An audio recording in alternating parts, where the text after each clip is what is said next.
नमस्कार दोस्तों, मैं जय भगवान कुंडू आपके सामने फिर हाजिर हूँ एक नई वीडियो के साथ। दोस्तों, उम्मीद करता हूँ कि आप स्वस्थ होंगे और खुश होंगे।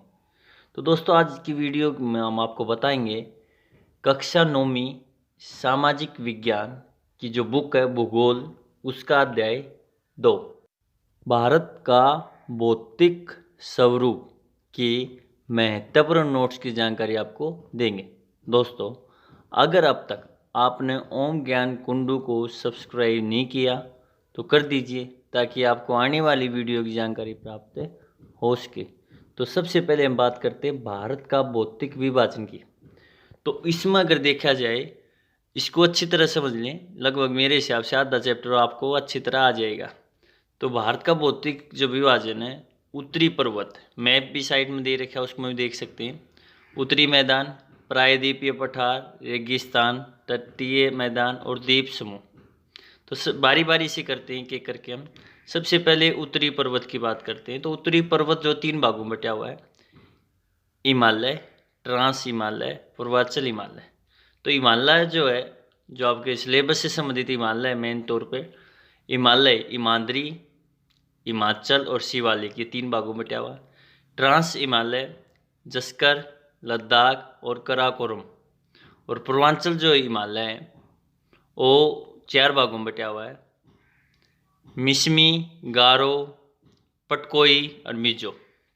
अब बात करते हैं उत्तरी मैदान की। उत्तरी मैदान जो है वो वहाँ पर जो मुख्य नदियाँ हैं, सिंधु नदी जहाँ से जाती है उसको सिंध मैदान, गंगा मैदान और ब्रह्मपुत्र मैदान, ये इसमें आएगा। उसकी बात करते हैं बात प्रायद्वीपीय पठार की। तो ये 2 भागों में बटा हुआ है, मध्य उच्च भूमि और दक्कन का पठार। अगर मध्य उच्च भूमि का देखें तो मालवा का पठार, छोटा नागपुर का पठार। अब बात करते हैं दक्कन का पठार, इसमें पूर्वी घाट आएगा और पश्चिमी घाट। अब है रेगिस्तान मेन तौर पर राजस्थान। इसके अलावा अगला देखते हैं तटीय मैदान, ये 2 भागों में बटा हुआ है, पूर्वी तट और पश्चिमी तट। पूर्वी तट की अगर बात करें तो वहाँ मुख्य जो नदियाँ हैं, महानदी, कृष्णा, गोदावरी और कावेरी आएगी। और पश्चिमी उस पर देखें तो पश्चिमी नर्मदा और ताप्ती है। इसके बाद आगे देखें द्वीप समूह, इसमें अंडमान एंड निकोबार एंड लक्षद्वीप द्वीप समूह। तो ये एक बार ध्यान से ज़रूर देखें। अब आपके लिए कुछ मज़ेदार और इंटरेस्टिंग बातें आपको बता दें। 30 करोड़ साल पहले पूरा वर्ल्ड में, जैसे वर्तमान में 7 कॉन्टिनेंट हैं, 7 महाद्वीप है, तो उस समय सिर्फ पूरे उस अर्थ पर एक ही कॉन्टिनेंट था और उस कॉन्टिनेंट का नाम था पेंजिया। 2 भागों में बटा हुआ था, गोंडवाला और अंगारा। गोंडवाला नीचे का हिस्सा था यानी साउथ का, और ऊपर नॉर्थ का जो हिस्सा था उसको अंगारा बोलते। तो भारत पेंजिया नामक जो महाद्वीप का एक हिस्सा था, जिसमें अफ्रीका, उत्तरी और दक्षिण अमेरिका, ऑस्ट्रेलिया, अंटार्कटिका, यूरेशिया शामिल था। यूरेशिया, यहाँ पर 2 बातें। यूरेशिया एक चीज़ का विशेष ध्यान रखें, यूरोप एंड एशिया दोनों को मिला के यूरेशिया कहा जाता है। तो एक वहाँ विशाल समुद्र था, एक विशाल वहाँ ओशियन सी था, उसका नाम था थेथिक सी, और भारत को यूरेशिया प्लेट से अलग करता था। आप इसमें साइड में देख भी सकते हैं, मैप में भी। इसके अलावा 5 करोड़ साल पहले की अगर बात करें, भारत यूरेशिया में दाखिल हुआ तो उत्तरी छोर की ओर बढ़ने की उसकी रफ्तार में कमी आई। इसकी वजह से हिमालय बना, जो हिमालय का निर्माण ऐसे हुआ था। और तिब्बत के पठार, जो सबसे ऊंचा पठार है दुनिया का, उसकी भी रचना हुई थी। तो ये आप देख सकते हो आराम ध्यान से। इसके अलावा भारत के पर्वत की बात करते हैं। संपूर्ण भारत में लगभग 30% भूभाग पर पर्वत और पहाड़ियों का विस्तार है। भारत के पर्वत उत्तरी पर्वत श्रृंखला और मध्य और दक्षिण भारत का पर्वत श्रृंखला। उत्तरी पर्वत श्रृंखला की अगर बात करें तो भारत की उत्तरी सीमा पर स्थित हिमालय पर्वत युवा और विश्व का सबसे नया मोईदार पर्वत है। हिमालय पर्वत श्रेणी को आयु और नदियों के आधार पर समझा जा सकता है। इसके अलावा हिमालय पर विशेष जानकारी देते तो हिमालय की जो श्रेणियाँ 3 भागों में बटा हुआ है, महान हिमालय, मध्य हिमालय और शिवालिक हिमालय। इसके अलावा हिमालय को नवीन वलित पर्वत कहा जाता है। हिमालय की अगर लंबाई देखें 2400 किलोमीटर है और चौड़ाई कश्मीर में 400 किलोमीटर और अरुणाचल प्रदेश में 150 किलोमीटर है। इसके अलावा हिमालय के बारे में कुछ अलग जानकारी दें आपको। हिमालय के कुछ ऊंचे शिखर, सबसे ऊंचा अगर देखें माउंट एवरेस्ट है जो नेपाल में, और इसकी ऊंचाई 8,848 मीटर से बढ़कर 8,850 मीटर हो चुकी है। इसके अलावा दोस्तों आप देख सकते हैं ये मुख्य जो हिमालय के जो कुछ ऊंचे जो शिखर हैं उनकी सीरीज वाइज आप देख सकते हैं। दोस्तों बता दें आपको, ये जो चैप्टर है ये बहुत ही, इसमें जीके की बातें बहुत ज़्यादा जो आपके कंपटीशन आगे इन फ्यूचर में भी बहुत काम आएगा। तो अब बात करते हैं हिमालय के ऊपर उठने के कारण किस समुद्र की समाप्ति हुई थी। तो इसका आंसर है तैथिक सागर। इसका सेकंड की बात करें कि भारत में हिमालय का सबसे ऊंचा शिखर कौन सा है, तो इसका आंसर है दोस्तों कंचनजंगा 8,598 मीटर, जो भारत का सबसे ऊंचा है। और माउंट एवरेस्ट जैसा ही बता चुका हूँ 8,850 मीटर, नेपाल में दुनिया की सबसे ऊंची चोटी। हिमालय भारत के लिए वरदान स्वरूप कैसे है बताइए। नंबर 1, भारत को अविजित सीमा प्रदान करता है। मानसूनी हवाओं को रोककर भारत में वर्षा का कारण बनता है। सदा नीरा, जो सदा बहती रहती है नदियाँ का एकमात्र स्रोत है। ये अगला पॉइंट है, प्राकृतिक संसाधनों का भंडार। सुंदर घाटियों और स्वास्थ्यवर्धक आश्रय स्थल। इसके अलावा महत्वपूर्ण शब्दावली, दो आप का अर्थ है दो नदियों के बीच की भूमि। चिल्का झील भारत में खारे पानी की सबसे बड़ी झील है और ये उड़ीसा में स्थित है। प्रायद्वीपीय पठार का वह क्षेत्र जहाँ काली मृदा पाई जाती है दक्कन ट्रैप कहलाता है। अब है बरकान।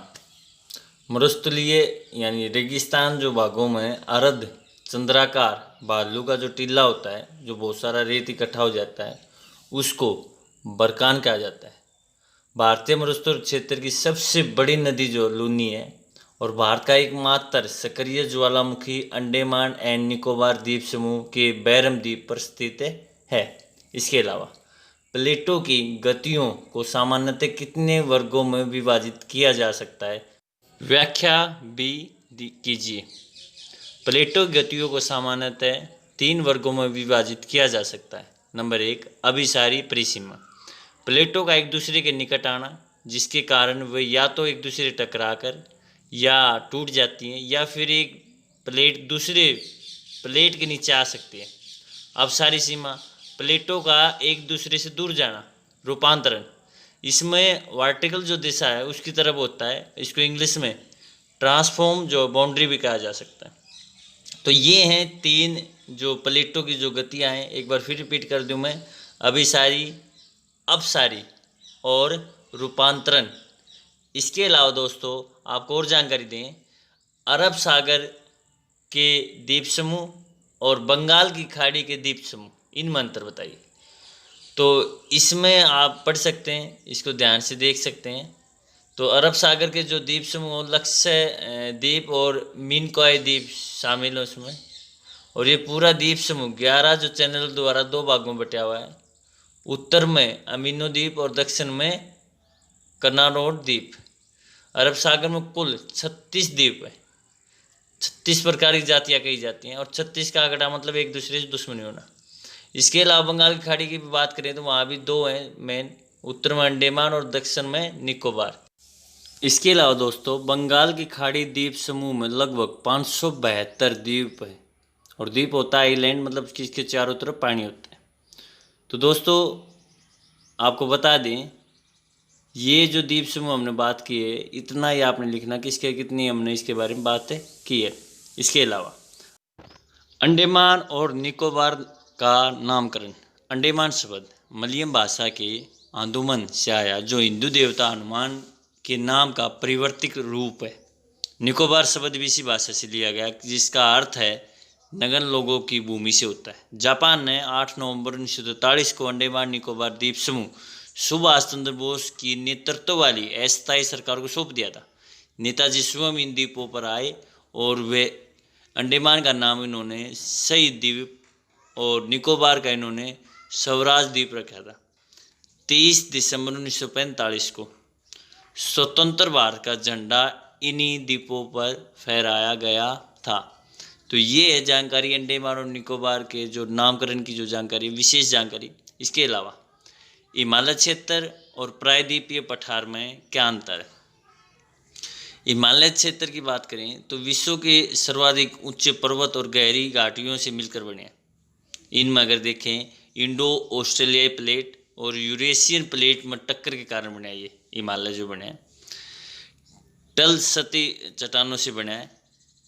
भूवैज्ञानिक दृष्टि से ये अस्थिर क्षेत्र में आता है और ये विश्व के सर्वाधिक ऊंचे पर्वत है। हिमालय से बहुत सी नदियाँ निकलती हैं, सिंधु, गंगा, ब्रह्मपुत्र। यह सिंधु व गंगा के मैदान के सिरे पर बने हुए हैं। प्रायद्वीपीय पठार की बात करें तो ये चौड़ी और छिछरी घाटियों एवं गोलाकार पहाड़ियों से मिलकर बने हैं। गोंडवाला भूमि के टूटने व सिसकने के कारण बने हैं। आग्नेय और कायांतरिक चट्टानों से बने हैं। भूवैज्ञानिक दृष्टि से स्थिर क्षेत्र में आता है। मध्य उच्च भूमि नीची पहाड़ियों से बना है और इसमें कोई भी चोटी विश्वविख्यात ऊंचाई की नहीं है। नर्मदा, ताप्ती जैसी नदियाँ यहीं से निकलती हैं। यह दक्कन के पठार के सिरे पर बने हुए। इसके अलावा पूर्वी घाट और पश्चिमी घाट में अंतर। दक्षिण के पठार का पश्चिमी घाट कहलाता है। इसकी ऊंचाई 1000 मीटर है। सागर की इसमें जो ढाल है बहुत तेज है। इसमें उत्तर से दक्षिण तक क्रमिक विस्तार है। इसकी ऊंचाई अधिक है। पूर्वी घाट की बात करें, दक्षिण के पठार का पूर्वी किनारा पूर्वी घाट कहलाता है। ऊंचाई 600 मीटर है और सागर की ओर ढाल इसकी जो है धीमी है। पूर्वी घाट नदियों के प्रवाहों से छिन्न विछिन्न मिलते हैं और इसकी ऊंचाई कम है। इसके अलावा भारतीय मरुस्थल की विशेषताओं का वर्णन करें। इस क्षेत्र में 150 मिलीमीटर से कम बारिश होती है। इस क्षेत्र में वनस्पति बहुत कम है। इस क्षेत्र की नदियां समुद्र तक कम जल होने के कारण नहीं पहुंच पाती और केवल वर्षा ऋतु में ही दिखाई देती हैं। बरकान, जैसे पहले बात कर चुके हैं, अर्ध चंद्राकार बालू का टीला इस क्षेत्र में अधिक मिलते हैं। बालू के टीले पाकिस्तान की सीमा के निकट जसमेल में दिखाई देते हैं। लूनी नदी इस क्षेत्र की सबसे बड़ी नदी है। उत्तरी मैदान की विशेषताओं का वर्णन कीजिए। सिंधु और उसकी सहायक नदियों झेलम, चेनाब, रावी, ब्यास, सतलुज का मैदान जो अधिकतर दोआबों का निर्माण करती हैं, पंजाब का मैदान कहलाता है। इसका अधिकतर भाग पाकिस्तान में स्थित है।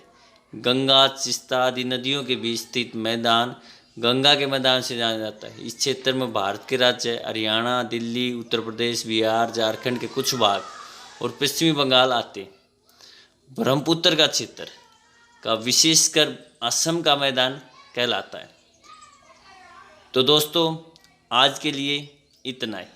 हम जल्द हाजिर होंगे एक नई वीडियो के साथ। तब तक आप अपना यूं ही सुझाव, फीडबैक हमें ज़रूर दें ताकि हम वीडियो में इम्प्रूवमेंट कर सकें।